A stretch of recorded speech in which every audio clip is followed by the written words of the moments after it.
Good afternoon, and thank you for joining us for the Suburban Realtors Alliance Federal Legislative Update. My name is Jamie Ridge, and I'm President and CEO of the SRA. Pete Kennedy, our Communications Manager, will also be with us providing technical assistance during the webinar. I also want to welcome Stefanie Hahn, your Realtor colleague, who is serving as the National Association of Realtors Federal Political Coordinator for Pennsylvania's 5th Congressional District. FPCs act as liaisons between NAR and members of Congress. It's a very important position.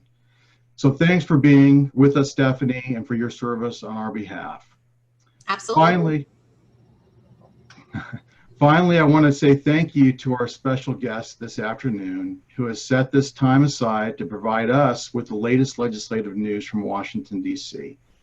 Congresswoman Mary Gay Scanlon currently represents Pennsylvania's 5th Congressional District, which includes all of Delaware County and a portion of South Philadelphia.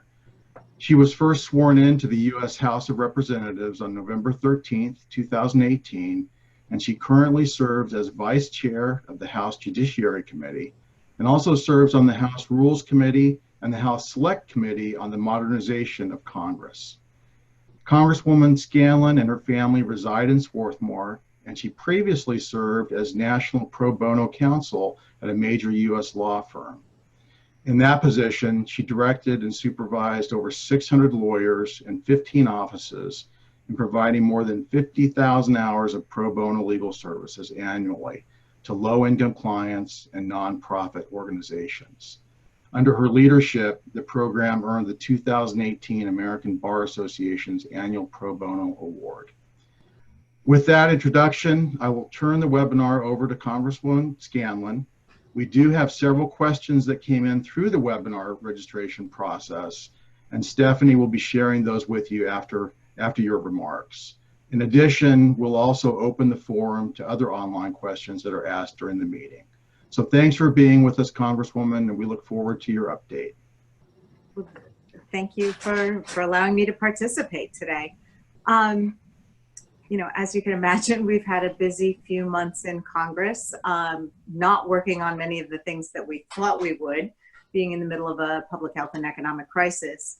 But one thing that I think keeps standing out as we go through the COVID-19 public health crisis is that it really laid bare a lot of pre-existing issues. So issues with respect to the digital divide in this country, and issues with respect to hunger, and you know, where there's an economic gap in our system. So some of those issues have remained the same, but obviously the focus for Congress from the beginning of March until 2 weeks ago was very much how do we help businesses and families get through the necessary economic downturn while we had people basically sheltering in place so that they could stay safe from the virus. I think, you know, this has obviously been an evolving situation, and the initial legislation that was passed was designed to provide a short-term economic fix with stimulus money and short-term unemployment insurance and PPP program that would work well on a V-shaped downturn. And it looks like maybe that's not what we're talking about as the virus kind of rolls across the country. It's got a broader effect, and we probably need to adapt those methods. Congress has passed, I guess, 5 bills at this point dealing with COVID relief. 4 of them have been signed into law, passed the Senate and passed the White House. The most recent one, the HEROES Act, has not yet been passed, and that has some significant extensions of benefits and in particular support for our state and local governments, which have been hard hit since they've borne the brunt of the response to COVID-19, whether it's, you know, staffing up locally, staffing up our first responders, and the county has taken a large role in Delaware County, as Philadelphia has in the city, with setting up testing sites and doing a lot of the response to the pandemic. So there is more work to be done there. I think there will be work through the entire Congress, but it's taking a little little longer to persuade our Republican colleagues in the Senate and in the White House, in part because the virus hit first in some of the bluer states on the coasts. So as the pain is more equally felt, I suspect they'll move along. But at present, the Senate Majority Leader has said that they think they can take a pause in terms of relief.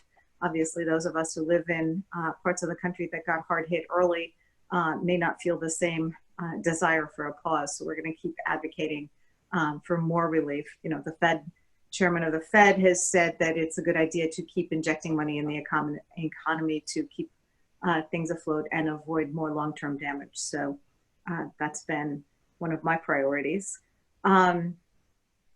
You know, it's an interesting mix. I got into this work because I'd been a civil rights lawyer and worked on a lot of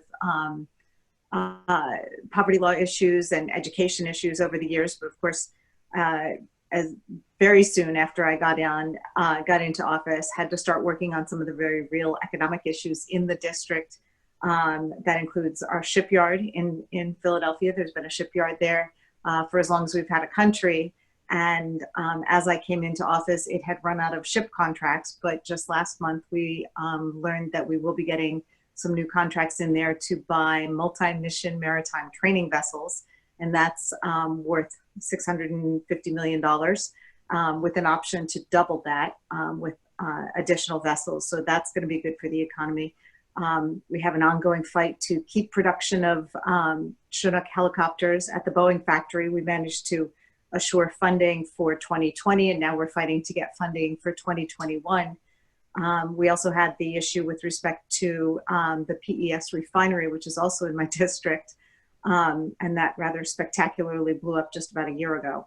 So, you know, lots of issues with respect to a transitioning economy, you know, kind of traditional industrial economy, and how we maintain good jobs for the region moving forward. Certainly very interested in infrastructure.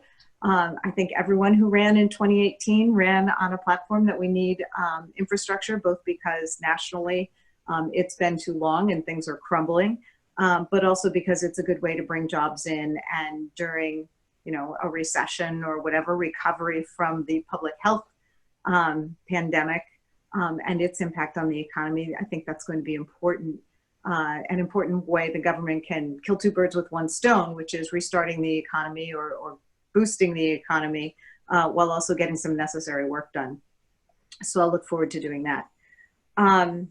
Of course, the incidents since Memorial Day with the killing of George Floyd has really caused a national moral reckoning about the state of our country and structural racism in our country. So certainly a lot of discussions in my district, a lot of peaceful protests, overwhelmingly peaceful protests, although obviously we had some real destruction in certain parts of the county and certain parts of Philadelphia in the initial days of the protest. But I think that really was tamped down quite quickly, was not protesters doing it, but kind of opportunists coming in and taking advantage of the situation.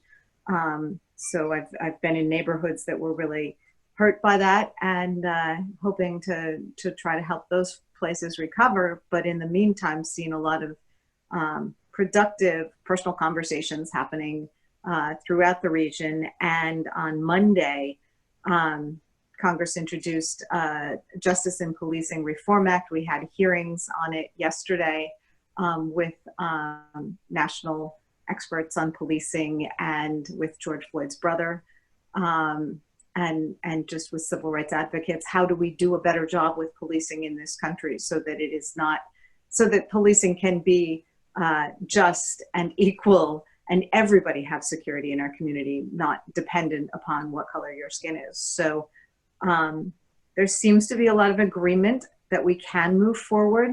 You know, Washington's pretty partisan right now, so it'll be interesting to see how we can get people on board. There's such a zero-sum mentality sometimes. If I win, you lose. You know, no, we all need to move forward. So I'm hoping we can have one of those moments where we can get some activity moving forward. And they're starting to emerge areas of agreement. I think one of my Republican colleagues said this morning, he thinks, you know, we've got agreement on probably 80% of what we need to do. So we'll be going, I'll be going back down to DC next week to have a markup on that bill. And the following week, there will be voting on those issues and then continuing issues with respect to COVID relief and beginning the appropriations process for the whole national budget for next year. So a lot on tap. A lot of things got delayed in terms of hearings and such over the last 2 months while DC and this region were in a lot of shutdown. I mean, all the meetings switched to virtual. We have been able to change some of the rules of Congress so that we can conduct remote hearings and do semi-remote voting. People still have to show up, but not everybody has to, which is particularly good for our colleagues on the West Coast or from more remote places. But things are clicking back into gear and moving forward. It was good in some ways to have a pause from that in DC because there's been so much going on locally, just the amount of interaction and working with our local, state and local officials to get in place the supplies and the materials and the systems we needed to flatten the curve here in Pennsylvania and make sure that our systems wouldn't be overwhelmed. So, you know, Pennsylvania did a pretty good job with that compared to some of our neighbors. Got ahead of it early, which seems to have done the trick early on. And now we just have to figure out the new normal so that things can get opened back up without causing extreme spikes in this disease, because we don't have a cure yet and we don't have the vaccine yet, but they'll come. So that's broad brush of the last couple months. But I'm happy to talk questions or whatever, however you want to steer the conversation. Sure. Let me interrupt here, Stefanie, for 1 minute. If people that are watching us online have a question, you can use the Q&A function on the bottom of your screen to submit a question. So thanks, Stefanie.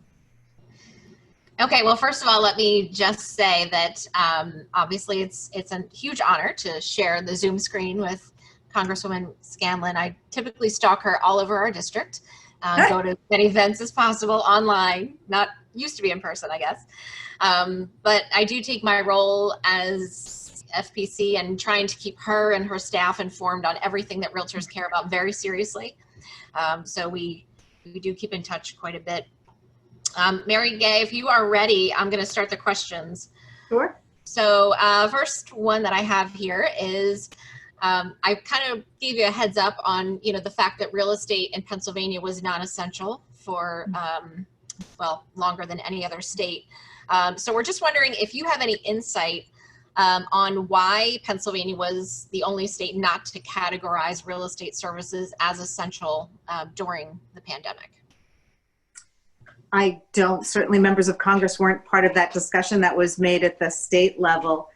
We did work with some folks in terms of not necessarily directly real estate, but with a variety of businesses that were trying to be deemed essential and trying to find analogs in the federal statutes or the federal guidelines. It certainly, you know, has been a trying point, but given the signs and the for sale and sold signs I'm seeing in my neighborhood, it looks like the market is opening back up with a bang. Yes, it certainly is. Okay, is Congress, you mentioned infrastructure already, and obviously, you know, that's hugely important to us, broadband and other infrastructure. We've talked about that before. Is Congress looking at just increasing infrastructure spending to boost the economy, both short-term and long-term right now? Is that something they're even looking at? It is something that the House Democratic Caucus at least is looking at. I mean, we're hopeful that there'll be broader sentiment to move towards that. You know, a little unclear. So much of what we're able to get done these days depends on what position the White House takes, because the Senate is very reluctant to vote for things if the White House isn't going to go for it. So, you know, to the extent that there's the opportunity to exert influence in that direction, it's a good use of time. Okay, good to know. We've talked about the PPP loans and the pandemic unemployment assistance, and we have it's such an interesting way that we have many agents that have gotten PPP loans because they are independent contractors. Many of them are LLCs or sole proprietors, and they've filed all of that paperwork. Some of them are independent agents that just applied for pandemic unemployment. And we have a lot of confusion out there on just how, well, the pandemic unemployment was rolled out, 4 weeks or so after it was put into place or voted on in the CARES Act, which was awesome. Just took a little while, took another bit of time, obviously, before anybody got any money. But now we have people saying, okay, well, I got a PPP, but that's going to run out. So can I apply for both the PPP and pandemic unemployment assistance? And I don't know if you have any insight on that. But yeah, I mean, that's been sort of an ongoing question. I don't have a great answer at this point, but to the extent that they're addressing different angles of the same thing, I mean, the PPP would go towards a business that is continuing to function. So if someone is a business independent contractor that's continuing to function, then it seems as though the PPP, they would be eligible for that. The pandemic unemployment insurance, is supposed to be for people who are unemployed. So if the business ceases to function, then maybe you go for that. Although I actually just asked my legislative assistant who handles this area to try to get better guidance for us from the Energy and Commerce Committee, because what if you have an independent contractor whose income has been substantially reduced because of the pandemic and therefore would be eligible? So, it's been sounding like you should go one way or the other and try to figure out which one's best, but we'll try to get better information on that and get it back to you. One thing we were able to do, I mean, the crazy part of all this relief is it rolled out in Congress terms incredibly fast. I mean, right. To pass $3 trillion worth of relief in about 6 weeks is just, light warp speed or whatever. And the effort was to try to push it through existing systems so that we didn't have to start new agencies and hire new people. That had, some pluses and some minuses. Some of those systems got overwhelmed. As you said, the unemployment insurance, that got pushed out through the state. They had to create a new system to do the pandemic unemployment insurance, so that took longer. And our state, Pennsylvania's unemployment insurance system was already overwhelmed and underfunded, so it didn't move out that quickly. Similarly, with the stimulus checks, they tried to push it out through Treasury, through the IRS system. Some of it worked pretty quickly if people happen to have their bank information already linked to their tax return. But for others who hadn't done that, or folks who were retired or hadn't filed returns for whatever reason, that didn't move as quickly. We've been told by the IRS that they have now distributed those stimulus checks to 158 million people, but there's probably another 28 million people that they say we don't have a way to get it to them unless those people go online and provide their information. And those are probably the people who needed it the most. They're the folks who haven't been filing tax returns, are not banked, whatever. So, there have been glitches and hiccups in terms of getting this out. With respect to the PPP, it was designed to try to keep people on payroll. That's why it was paycheck protection, and keep businesses afloat during what was hoped to be a very short time period. But then Treasury layered on, or the Small Business Administration layered on some additional requirements. So the money didn't always get pushed to the smaller businesses as was Congress's intent. So in the second, third, and fourth iterations of that, there have been additional tweaks made to it. And just last week, the most recent bill got passed that added some adjustments in terms of how much of the money had to be spent on payroll. It's moved from 75% to 60%, right. Extended the amount of time in which that could happen, et cetera. So very much a work in progress, trying to do things very quickly and get it out there as quickly as possible. But federal government doesn't always move that quickly. Right. I think a lot of our frustration was around the fact that they weren't really understanding how we get paid as real estate agents and yes, when money is earned and all of those things. So kind of rolling into the next question, what have we learned from this? If the virus is coming back, like every news station is saying it is, have you guys been looking at just what we can do next time, and how are we going to do this better than we did it the first time? I mean, there's certainly a lot of discussion. Some of the discussion has to do with pegging some of these relief measures like stimulus checks or pandemic unemployment insurance to fixtures in the economy, to unemployment rates or something like that. So it would kick in automatically instead of having to go through the legislative process in the same way. Certainly a lot of attention being paid to readiness and the fact that you know, there were plans for pandemics in the past. There were departments that were going to handle it in the past. Even under prior administrations, they'd often been, you know, the stepchild that it was easy to cut because we didn't currently have a pandemic, but certainly under the most recent administration, they'd really been eliminated. So trying to beef those efforts up and make sure that we have a better national defense priority for defense against pandemics, because it does sound as though this is going to be you know, with a global economy, this is something that we're just going to have to deal with going forward. So doing a better job there, you know, learning the lessons from what's happened now. And I think this is a frustration in terms of our inability to get the administration to really take the lead on this in terms of, you know, we have a national economy, we have a global economy.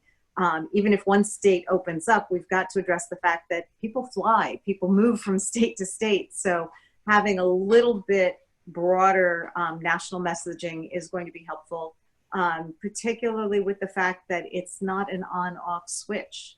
Someone's described it as a dimmer switch or whatever, that we're not going to be able to just open up and go back to the way we were immediately because we don't have a vaccine and because we don't have a cure yet. It's going to be more like, okay, we can have some more activity unless we get into trouble. So just working out new methods of operating and new forms of business and zooming our little hearts out while we can. So, you know, really just using that American ingenuity and adapting as much as we can. Okay. So Stefanie, can I just jump in here? God forbid that we would have another surge of COVID. But if, getting back to the question of real estate being essential, there have been so many innovations that have taken place over the past 2 months, and just making sure that our clients will be safe. There will be distancing. There will be, you know, 2 to 3 people in a home at a time. Following all the CDC guidelines and all of the guidelines from the Secretary of Health. This question, this issue becomes very important to us, just the word essential, because if we go into the red again in our area and we're not considered essential, real estate activity will stop again. So we're going to be talking to the governor about this. We're going to be talking to our state representatives about this question. But also, if there was anything that you could do, you know, on our behalf, and maybe we should have a side conversation about some of those innovations that we're seeing and that are keeping people safe. That would be extremely helpful.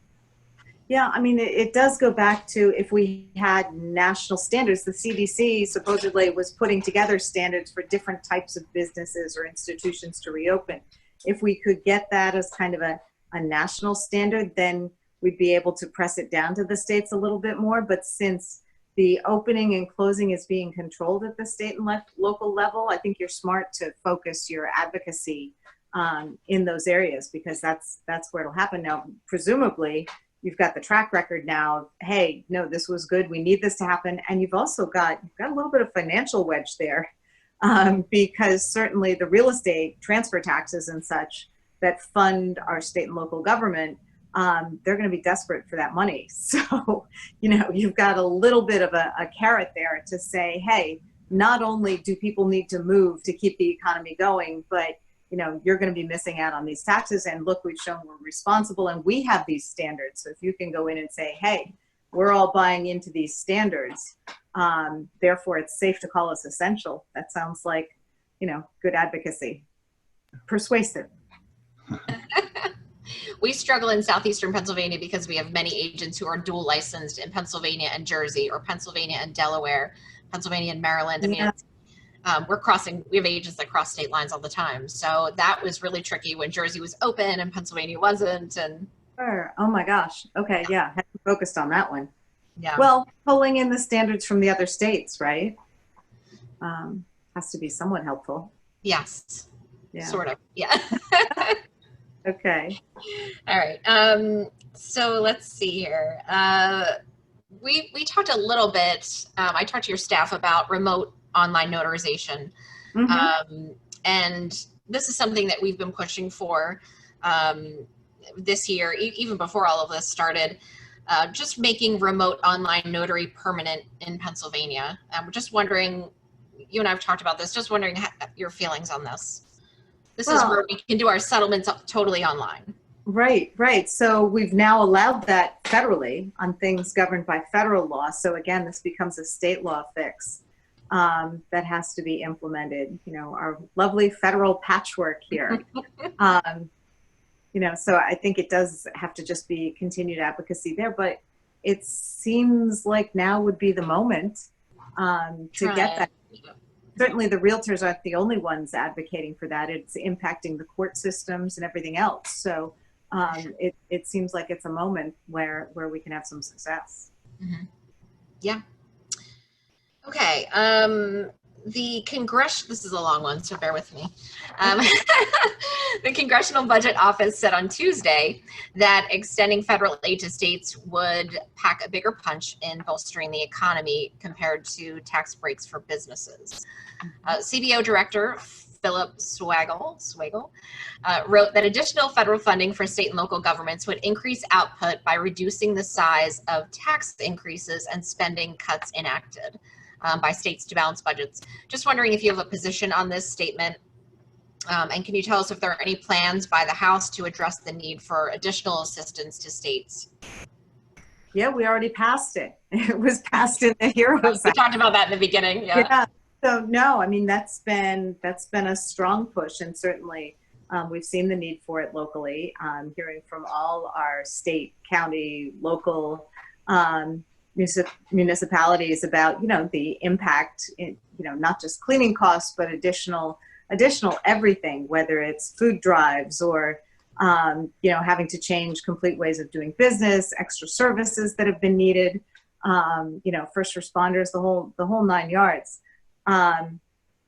It really is frustrating because this is a major issue. And of course, they layered onto that, we have the fact that we have some elections coming up this fall. We just got through our primary, and that has imposed a lot of additional costs on our local governments as well, our local election bureaus, county election bureaus, et cetera. So there's a lot of need for it. And, as I said, the head of the Fed has said that this is injecting more money into the economy now is a good thing to do, keeps us from bottoming out. So definitely in favor of that, and hope that the Senate sees its way to do this soon. I did read a Wall Street Journal article a couple weeks back that indicated that the hesitation to provide additional funding for the state and local governments was in order to force them to reopen the economy sooner. Basically, they wouldn't get any revenue unless they reopen, so that would be a way to force them to reopen. But they're still having to spend the money. They just can't reopen in the same way, and people aren't going to come out if they don't feel safe. So, trying to make sure we've got enough in place so that people can feel safe to do business and move forward, I think is going to be more productive. So we've got that money out there in the HEROES Act, starting to hear a little bit of softening of position from the Senate and from the White House. So hopefully we'll get there sooner rather than later. Last statement, I think it was earlier this week, and the Senate Majority Leader said he didn't see anything happening before July, but I think that's a mistake. All right. We're going to switch topics a little bit here. Well, we're still in the pandemic, I guess. Okay, so the Terrorism Risk Insurance Program has been very valuable to commercial real estate practitioners by helping businesses feel comfortable in large skyscrapers. This was extended in 2019. Recently, a similar program was introduced that would create a backstop for businesses impacted by future pandemics or business shutdowns. So this is HR 7011. Any thoughts on this? Am I correct that this goes to basically the fact that business interruption insurance usually doesn't apply to pandemics, et cetera? Is this, yeah. I believe so, yes. That's the, yeah. Yeah, I mean, that's, I think Carolyn Maloney introduced this, and it seems like it makes a lot of sense. If this is going to become something that we have to deal with more regularly, we should definitely provide a means to ensure against it. So many people that called our office just were unaware of the fact that they did the right thing. They got the business interruption policy and were unaware that it would not cover acts of God, viruses, etc. And would have had to pay much, much more if it had covered that. So providing some kind of reinsurance and a federal program to backstop it totally makes sense, again, in the new normal. So, right. Yeah. Okay. All right, Jamie, what questions do we have in the chat or in the Q&A? Okay, so here's an interesting question, Congresswoman. What advice can you give to businesses that would like to reopen? I guess it depends on where they are. I think, as I said before, it's trying to anticipate, using the downtime to anticipate how you can do business safely moving forward. One of the big issues that's on the table in Congress is going to be about liability. And if a business reopens, are they liable if someone gets sick? And this, again, is where, taking reasonable precautions, if you're taking reasonable precautions to protect your employees and to protect your customers, then you're going to be in a good position. Will you have absolute immunity? No. If you set up a business, sneezes are us, and everybody comes in and the goal is to sneeze on everyone, probably going to have some liability issues. But, using the time now to think about how we can reimagine things, how we can do things differently, figuring out what the best practices are moving forward. And certainly we're seeing all kinds of creative opportunities moving forward. I saw pictures of a casino the other day that had, plastic shields, a dining enterprise that had 6-foot round tables so you couldn't be too close to the people next to you.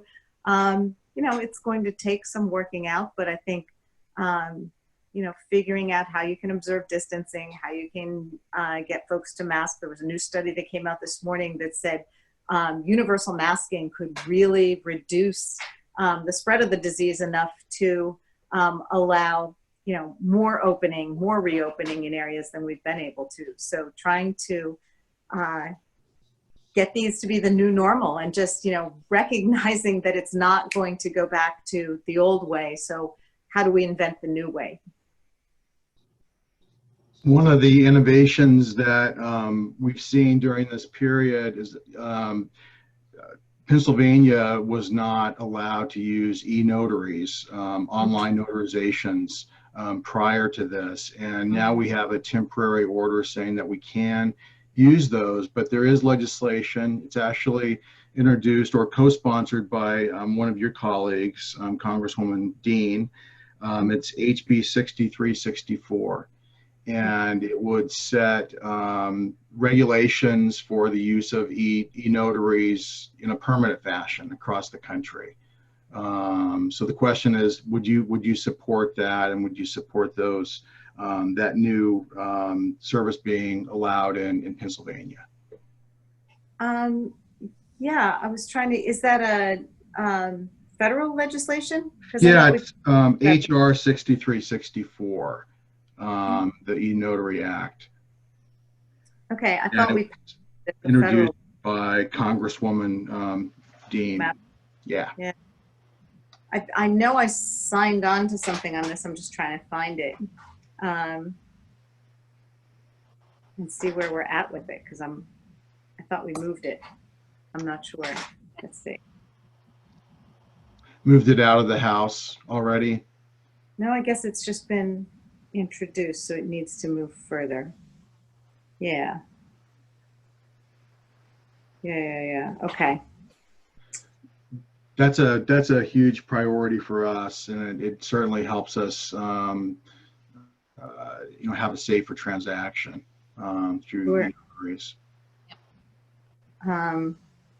Yeah, I will find out where we're going with that. As I said, a lot of the legislation that was moving through Congress got waylaid because we haven't been there for regular hearings, but this seems like the kind of thing that should get bumped up in terms of priority. So I also thought I'd signed on to it, and I'm not seeing my name here, so I'm going to go talk to my staff and find out why I'm not on this, because I should be. Great. Yeah, good. We're happy to hear that. Looks like we have a question from the Greater Philadelphia Association from Summer Jha, who is the Government Affairs Director there. And the question is, in relation to Philadelphia, have you been in touch with Mayor Kenny in relation, now we've lost it. It just moved on me. Oh, in relation to the current budget deficit or ways in which federal funds can be brought in. And you did address that earlier. But will there be any other, will there be further federal funding coming in? Sure. I mean, there's already been a substantial amount of money that came in through the CARES Act that was specifically targeting 2 cities. And my staff keeps an eye open for when there's additional money coming through. So, for example, part of that act provided additional support for the criminal justice system, and Philadelphia was eligible for over $1 million. So we made sure, you know, when the notification came out about that, that Philadelphia, as well as Upper Darby, Chester, and some of the other municipalities in our district, that they knew it was there and they knew to apply for it. So yeah, we keep an eye on that all the time, and understand. We get, since the start of COVID, there are these regular meetings. So we're on a meeting every day with the city. We're on a meeting every day with the county. We have a couple meetings a week with the health system. So lots and lots of coordination going forward. And city council too. I'm sorry, we've had about every other week, city council has been convening all 3 members of Congress who represent the city of Philadelphia with a series of questions, which have a lot of questions about how much money can you get us. So definitely a continuing issue. All right. Any other open questions we have here? We have one more question. This one relates back to the question of Governor Wolf, but also the point that you made about making this standard for the CDC, the question of which businesses are essential. Do you have advice for realtors to help make that happen, to get that guideline into the CDC regulations? It wasn't really CDC regular. I mean, the CDC was preparing some materials on how to open. So that wasn't the essential. When we were able to help people, we were drawing from Homeland Security documents. Security, correct, right, sorry. Yeah. So that tended to be more things like policing and you know, production of critical medical supplies and that kind of thing. So I mean, you're tying it to housing. You know, housing is essential. So it just, I don't know why there's a blind spot in Pennsylvania, whether it's just overlooked or whatever, but focusing the attention. And it did seem as though the governor's office, you know, initially they tried to shut everything down, but then as the argument was made for specific sectors, they were able to get their heads around it and make those exceptions. So I guess I would just focus the energy now on getting to the governor's office with that, making the carrot and the stick arguments, because everybody else is doing it. Why aren't we? It's not like some other things that require close-up contact. Plus it's such an economic benefit to the state and local governments. Right, the revenue impact was pretty huge, obviously. Sure. Yeah. Yeah. We were down 80% in Pennsylvania real estate. So wow. Huge. Yeah. Yeah. Both income tax, revenue to the state through tax transfers, et cetera. Yeah. Yeah. I think I'm seeing a question here, Jamie, about absentee, I'm guessing maybe mail-in ballots. And yes. Do you want to talk a little bit about that and your thoughts on that? Sure. So, I mean, Pennsylvania's in this really interesting position because in October, before all this arose, the state legislature and the governor worked out an agreement to modernize a lot of our election systems, and that included allowing basically no-fault absentee ballots. For years, people would fret because you know, there were just limited restrictions on how you could get an absentee ballot and for what purpose, and the deadlines for getting them were the tightest in the country. So that meant that it really wasn't working for a lot of people. There's even a lawsuit about the fact that so many absentee ballots were being excluded in Pennsylvania, more than most other states, because they didn't come back in the right deadline. So there was this big overhaul of the statute that got signed into law in October, along with the fact that everyone's been trying, all the states have been upgrading their voting machines to prevent hacking. So all this is going on, and then we have a pandemic. So there's like this perfect storm. So we know, I think 16 states and the military and the Foreign Service have been using all mail-in ballots for years. And it works very well, but you have to have the systems in place to do it. There's a lot of security, there's barcodes, there's signatures to make sure that you're only getting votes from people who are eligible to vote. But you have to have the equipment to print all the ballots, and then you have to be able to scan them in and everything. I think the hope was that we would grow into the mail-in ballot system. Usually takes about a decade, is what I've heard from colleagues in Washington State and elsewhere. And instead of having a decade for people to say, oh, here's an option, let me try this, all of a sudden we have a pandemic and nobody wants to go to the polls. I think we heard there was 1.7 million requests for mail-in ballots, some huge number in Pennsylvania. And it just overwhelmed our local election boards, which just weren't set up to handle that. Plus we had in Delaware County, they had just bought new machines, and their plan was in March and April to train all the poll workers on how to operate the machines. And of course, everybody was sheltering in place, so they weren't able to do that. So this area was, you know, having been hit so hard by the pandemic and then having these layers of new machine issues and everything else, it was a pretty rocky introduction to the process. You know, again, lots of innovation. People worked around the clock trying to get things to work properly. They learned a lot of lessons, but it's going to take local, state, and federal fixes to make it work more smoothly for the fall. The federal fixes, you know, we've got extra money in the HEROES Act to help with buying more scanners, hiring more people for election day. Locally, one of the big issues is, you know, anyone who's ever gone to vote knows who staffs our polling places. Tends to be senior citizens who were being told, don't you dare staff a polling place on election day. So across the Commonwealth, there were issues with having enough staffing, and they had to consolidate a lot of places, which led to some lines in some places. But by and large, you know, we've scraped through it. The counties themselves have to figure out the new mechanisms and get that infrastructure in there to process everything.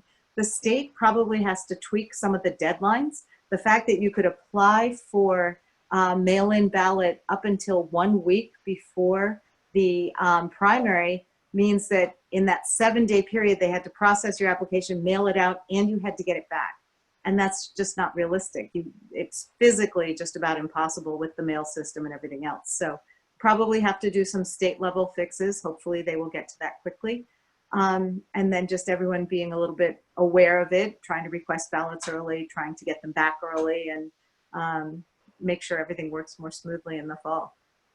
The good news is Pennsylvania has a different election system for, I mean, there's some basic deadlines and guidelines, but there's a different voting machine, different system in each county, so it's probably impossible to hack. Nobody has that much energy. Great. All right. I'm not seeing, what are you seeing, Jamie? Yeah, I don't see any other questions coming through. So I think this is a good place to wrap it up, Congresswoman. And if there's anything else that you wanted to add before we close out here. Well, I mean, I think I would just repeat that I've been really impressed by our community and how well people have adapted. You know, it's a once in a lifetime situation that we're living through on many different levels, but by and large, people have been keeping their heads and trying to figure out how to make things work. And, you know, rather than burning everything down, trying to figure out how to move ahead. And I think that's really, really helpful. We've got, you know, a lot of cooperation going on locally between different layers of government, people working together, and we're going to keep that up. So that's good. Great. Okay.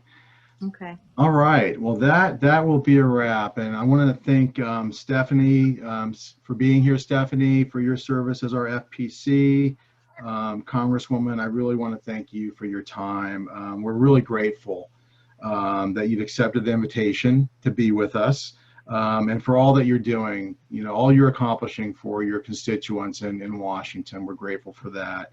So all the best. Yes. One quick thing, just if people, are selling to constituents in the district, we're happy to help. One of the things we're trying to take a lot of pride in is doing robust constituent services. So if there are issues with federal agencies, whether it's Social Security or the IRS or veterans benefits, all that kind of thing, we have people on staff who work on that regularly. We also work with, our state and local groups. If someone's having trouble with the pandemic unemployment insurance or regular unemployment insurance, they're best off going directly to the state people first, because the state representatives have a direct line to that system, whereas we have to go to the state rep and then the state rep goes through.